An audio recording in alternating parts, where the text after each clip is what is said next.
Now everybody, another episode of Redonkulas.com from the Lair.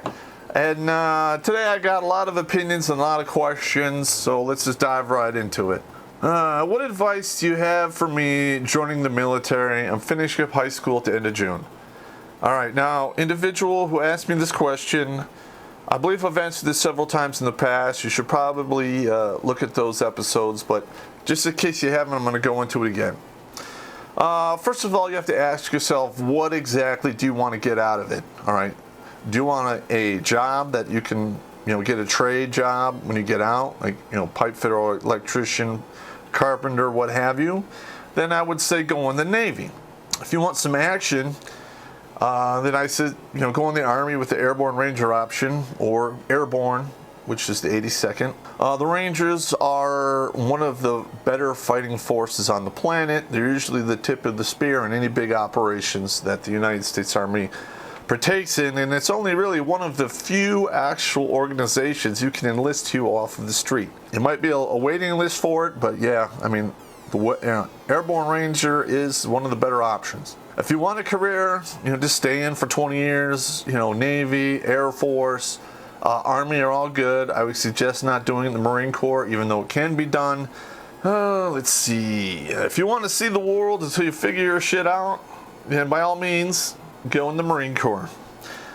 They are absolutely the best in the world at beating the shit out of their own people. They have basically a 5% retention rate for first-termers because they work the dog shit out of you, they don't respect you, and they beat the living shit out of you. How do I know this? I was on the ground in 2004 for both Fallujahs. I saw all those guys coming back all torn the fuck up. And I was actually in the TOC, which is the Tactical Operations Center. They were keeping track of the casualties, and the Marines took 30% more. And they did that because they fight harder and not smarter. Anyone who's been in the Corps, I'm sure they can understand that.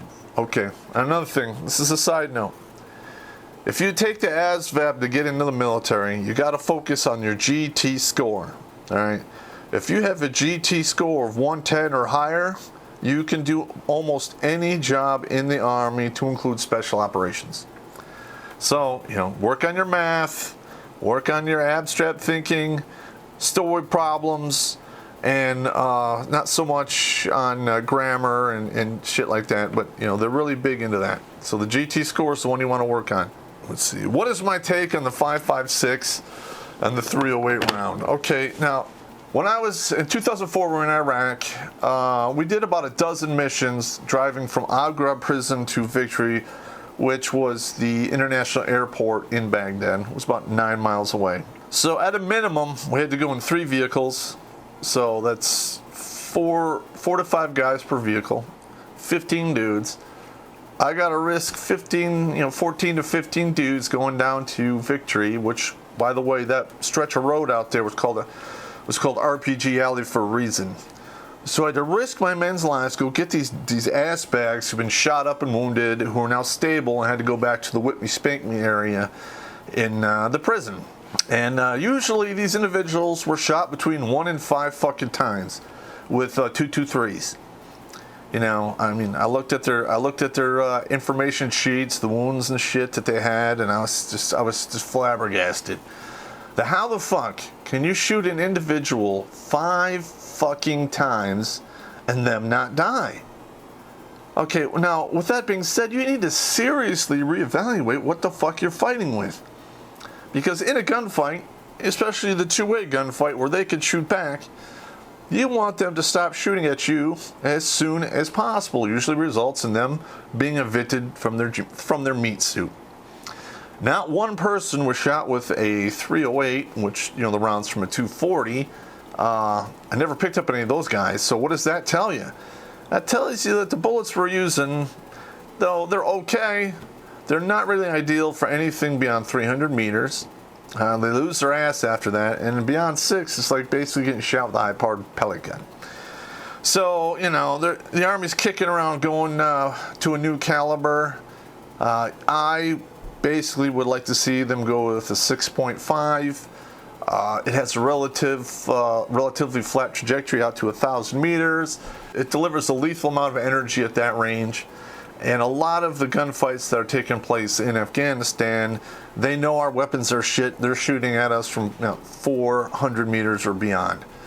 That's why we have the designated marksman. People are using the M21, which is basically a tricked out version of an M14, which, by the way, is a 308. So, yeah, that's my take on the 5.56 and the 308. 5.56 is great, 300 meters in close, especially if the 62 grain armor piercing rounds will rip right through you, and that is what it is. What it is. But that's my take on the 5.56 and the 308. Am I going to do an episode on the Ben Stiller divorce? Well, I'm leaning towards no on that. And one of the main reasons is I usually do my Pimp Tart Wife's to Toot shows when it's, 10 years or less, maybe 12 tops. If you stay married to somebody, beyond 10 or 12 years, you're probably in it to win it, unless you have a sunset clause like Chris Rock did on his divorce. So, he went 17 years with this woman. It fell apart, it's not going to go well for him. He's going to be pretty upset about the whole damn thing. Now, unless anything comes to light that is, worth, a mention in regards to comedy, perhaps I'll readdress it. But the way it is now, I'm probably not going to. All right, your video about pussy appeasement is spot on. What can I do to avoid this? Dude, you got to say no. All right? Just got to say, fuck it. No, I'm not doing it. Every time you appease them, you lose some credibility and some respect in their mind. They'll never admit that to you, but that's what's going to happen. So, like, if you're jumping around, and she says jump and you say how high, you basically have set the stopwatch on your own divorce. So, don't appease them. Live your life the way you like it and the way you like to live and what you like to do. If they want to be around, great. If they don't, fucking let them hit the road. I can find a better deal somewhere else. All right, somebody asked me, what is my opinion on suicide? All right. I'm not going to be one of those guys that tells you suicide is, never do it, blah, blah, blah. Now, it should never be a solution to a temporary problem. All right. But with that being said, if you have an illness and it's not curable, and the last, 25% of your life or, the last month or two is going to be lived in excruciating pain, they're not going to be able to stop that pain. It's going to be absolutely miserable for you and, basically destroy what's left of your dignity. I'm all for it. All right. So, for instance, you have bone cancer. Bone cancer is one of the most painful goddamn things you can have. All right. And I don't want to see anybody writhing in agony for months on end until, God forbid, they should pass away. I really think that this medically assisted shit does have a use in our society. And I know some people are going to be mad at me for saying that. But, on the other hand, you shouldn't be killing yourself over a woman or a divorce or any other bullshit, because that's a temporary problem. I made the video The Long Game, and why I make all these videos is I try to put that little bit of light at the end of the tunnel. It might be far off, but it's still there. Because you'd be surprised at how far a dude can go as long as he knows at some point down the road it's going to end. And not with his own death. There you go. All right, somebody asked me, what is my opinion on the use of white phosphorus or Willie Pete? Well, I'm a big fan of white phosphorus. Okay, I'm a big fan of not really not using weapons because they're too nefarious or too mean. Because war is horrible.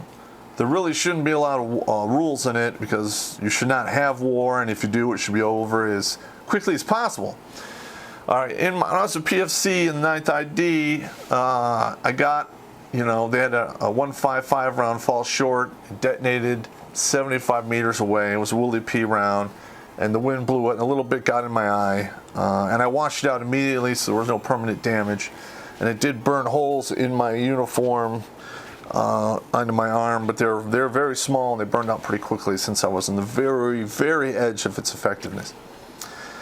But, some of the shit I've done, there were times where I wish I had a goddamn flamethrower because I would fucking use it. Because I'm a big fan of all my guys get to live and all of their guys have to die, quit, or run away. That's the way it should be. I never sacrificed anybody. And if that means I have to get a flamethrower and burn a couple people's houses down, then so fucking be it. Yeah, you guys are like, Popp, you're so mean. Yeah, I'm not mean. I'm an evil motherfucker. That's just it. I mean, I've studied war basically since I was 13 fucking years old. So I know what I'm talking about. I don't think they should make woolly wet phosphorus, put it on the banned weapons list. Hell, I think they should even bring back napalm. Because, you know, it's all fun and games until you wipe out a whole city block and everyone in there is on fire. All right, that's it. Okay, let's move on to the next one here. When should you break off a relationship, or as you call it, a relationship? Okay, I've covered this a few times in some of my videos, but I'll do it again here for you. All right, now, number one, if it's taking up too much of your time, if you are working and then coming home and jumping through hoops and burning up all your time because of this relationship, I'm going to tell you right now, gentlemen, no piece of pussy is worth it. Just take a look at some of these hot-ass Hollywood people or hot-ass Hollywood women who have been divorced 3, 4, 5 fucking times. Why does that happen? Because a lot of dudes are like, fuck it, the pussy's not worth it anymore, I'm out. Alright, so before you got in a relationship, you were really good with your money. If you find yourself always operating in debt since you got in this relationship or relationship, you probably, for financial reasons, need to cut the fuck away. Alright, because it's not worth it. 10 years down the road, you're going to still be a poor motherfucker unless, you know, you were able to sock away money if you didn't have this, you know, parasitic leech connect to your fucking balls. If the police come to your house for whatever reason, either she calls them, the neighbors call them, or you call them yourself. If they come to your house, cut away. And some places, guys get arrested by the cops. They get taken back to the station. They basically get locked up for the night. They're not really booked or put into the system. And there's a lot of, you know, cities that actually do this because they're just like the heat of the moment. Nobody got hurt. We're just going to take the guy for the night, send him home in the morning. No matter what, if you get charged or if you don't get charged, no matter what happens, you can do it in a day, you can do it in 6 months, but get the fuck out of that relationship and get the fuck out of that house. Because once that woman sees what she can do to you by simply calling the police and having them come to the house and fuck your life up, it's never going to go anywhere good. If you communicate with her or she communicates with you and there's any contempt in their voices, and it's easy to discern what contempt is, because that's only one step away from hate, and hate only operates in one dimension. Check out my book, Warrior's Way in the Soldier's Soul. I talk about hate and the way it operates. All right. So if you find yourself talking to her in contempt, why the fuck are you there, man? Well, why? It's not worth it. All right, just cut away. There's too many things in life that you can do that are way better than living with somebody under your own roof, which you are one step away from hating. Okay, if you're in this relationship and it no longer brings you any joy. Now, I understand that relationships go up, they go down. There's the high points, there's low points. But if you find yourself in that position where all you are is at the low point, and there's no joy left in your life, and it's like you come home and it's just like a black hole and they suck all the joy out of you, get the fuck out of there, dude. Life is too short to live it miserably. All right? Even if you live by yourself, you can get used to it. And, I relish my time by myself. I relish my hobbies and doing my own thing. Sure, at one point, I would probably get another girlfriend in the future, thinking about it, but I seriously doubt that we'll live together because I'm just not going to have it. Okay, and finally, the last one is this. If the sex stops. If you are in a relationship or you're married or whatever, and you find yourself beating your dick more married than you were before you got married, then why the fuck are you there? All right, that's why men get married to women, because they want to have access to sex on a regular basis with the same person. Granted, I'm sure it gets old after a while, but if that stops, why the hell are you there? All right, let's see. Do I approve of my producer photoshopping my face on all kinds of inappropriate pictures? Well, to be honest, I don't think I've ever told my producer not to do something. He knows the rules. Don't take me beyond 7 homo suspicion points. Some of them I find pretty fucking funny. Come on, the one who put my face on the Gandalf thing. Oh my God, that was hilarious. You know, part of the magic of the whole Redonkulas thing is I don't really tell him what to do. He does what he does, I do what I do. I come up with all the crazy ideas, we film them, he puts them together in a funny way, and then we both, you know, pitch in on the jokes and shit. So no, I really don't get upset. I mean, there are a few things that I refuse to say, because that would take me up to 9 homo suspicion points, and I don't do that. Of course, he finds it hilarious when I refuse to say stuff, but that's neither here nor there. Okay, this person says, I don't approve of the Janet Jackson video. Janet Jackson has over $100 million and she does not need that Arab's money. Well, she basically took her whole life up till she's like 50 something to earn $100 million. This individual's worth $1 billion, and all she has to do is say, I'm not happy, draw her name on a piece of paper, and she could get up to $500 million, which is basically 3.4 to 5 times the amount that she's worth right now. And some people, you know, have argued the fact that, you know, they can't believe I made that video, and she's a classy person, blah, blah, blah. Listen, I'm just telling you what the math is. What she can possibly get from the deal, and that's it. Okay? And listen, that's classic example of woman's fucking nature. They're backstabbing by nature for the most part. Very few are not. But for the most part, women like resources, and they like to gather them all together for building the nest, and that's basically what happened. This guy was an idiot for marrying her in the first place. She was stupid for having a kid at such an advanced age. She's just asking for all kinds of crazy ass shit to happen. And she's going to get paid for it. We'll just wait till it comes out in the end, but I bet you 10 to 1, even if she gets $100 million, she still basically doubled her fortune in less than 7 years, when it took her whole life to make $100 million. So whoever said that, you can just kiss my ass. All right, somebody left a comment on here. This is the last one.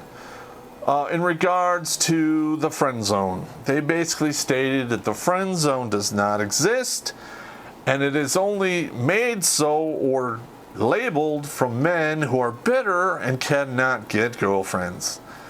Okay, this is like typical shaming language from this particular bitch. I'm sure you can find her in the comments, and if you do, please nuke her. But as for me, I have never been a friend zone kind of guy. Either I go out with you or I don't.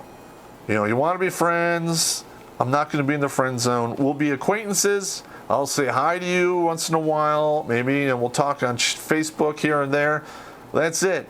I'm not going to your house. You're not coming to my house. I'm not changing your tires. I'm not giving you any fucking money. You're not getting any of my resources. You are an acquaintance, not a friend. Now, that changes. I personally don't have this in my life.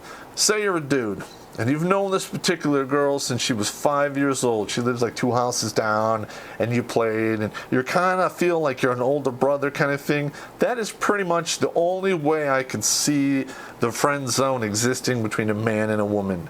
Other than that, all bets are off. You are basically just waiting to get a straw punched in your back and they drink your soul like a Capri Sun. Anyway, that's me. I hope this worked out. There's some good episodes. I mean, there's good questions coming up in the next one. And what can I say? Summer's coming. Don't drink and drive. Don't drink and swim. Wear a condom. Take it with you. And if you must fight, don't go to the ground. Take it easy, gentlemen.